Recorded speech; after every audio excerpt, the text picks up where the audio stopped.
مسیح یسوع میں عزیز بہنوں اور بھائیوں،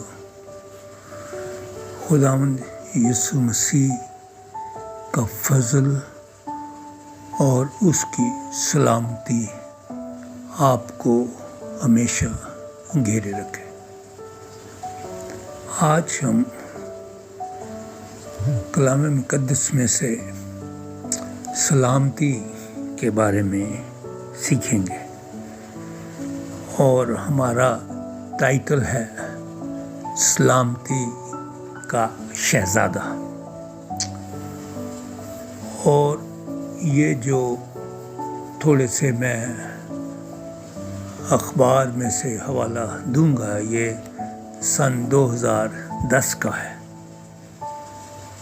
ملاحظہ فرمائیں، ایک اندازے کے مطابق ایران کے شہر بام کے ہولناک زلزلے میں 50,000 افراد جاں بحق ہوئے۔ روزنامہ نوائے وقت۔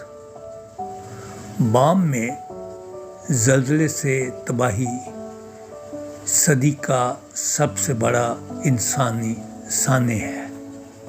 روزنامہ خبریں۔ پاکستان میں 2005 میں انتہائی شدید زلزلہ اور بڑے پیمانے پر نقصان اور ہلاکتیں۔ انڈونیشیا کے جزیرے بالی میں زلزلہ، 9 افراد زخمی۔ 2010 میں پاکستان میں تاریخ کے سب سے بڑے سیلاب کی تباہ کاریاں۔ نامعلوم شخص نے فائرنگ کر کے نوجوان کو قتل کر ڈالا۔ روزنامہ خبریں۔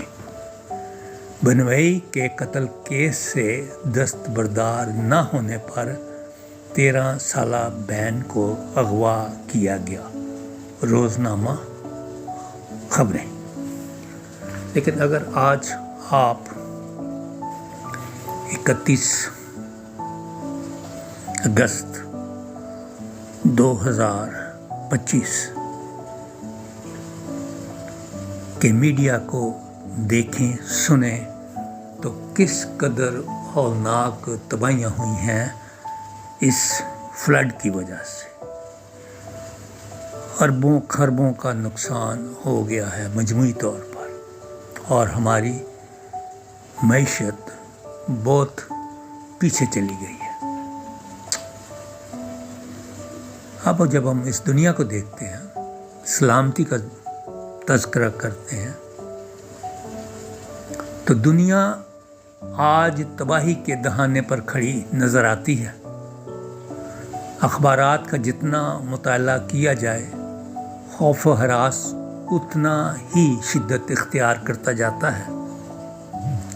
جنگ و جدل بلوچستان میں دیکھیں، جرائم، مذہبی انتہا پسندی، خاندانی دشمنیاں، فرقہ واریت، دہشت گردی اور قدرتی آفات کی خبروں سے اخبارات بھرے پڑے ہیں۔ یہ دور اضطراب، پریشانی، معاشی بدحالی، یاس و نا امیدی اور حوصلہ شکنی کا ہے۔ آخر ہماری یہ دنیا کس سمت میں جا رہی ہے؟ اس بے یقینی اور بد امنی کے دور میں امن و سلامتی کا دعوے دار کس کو کہا جا سکتا ہے؟ کس پر بھروسہ کیا جا سکتا ہے؟ کیا کسی حکمران پر یا کسی حکومت پر، دولت یا طاقت پر؟ ایٹمی ٹیکنالوجی دنیا کو ایسے مقام پر لے آئی ہے جہاں ملکوں کو تحفظ کا احساس تو ہوتا ہے، مگر اس سے کہیں زیادہ مکمل طور پر تباہی کا بھی خطرہ ہے۔ بے یقینی کے اس دور میں کون ہے جس پر آس رکھی جا سکتی ہے؟ کون ہے جس کی طرف ہم اپنی نگاہیں لگا سکتے ہیں؟ عید ولادت المسیح ایک ایسی شخصیت کی یاد دلاتا ہے جو مجسم سلامتی ہے۔ ہمارا خداوند یسوع مسیح ایک مجسم سلامتی ہے جو جسم لے کر اس دنیا میں آیا اور اس نے سلامتی کا پیغام دیا، اور وہ سلامتی کا شہزادہ ہے۔ کیا آپ کے باطن میں الہی سلامتی ہے؟ خداوند آپ کو برکت بخشے۔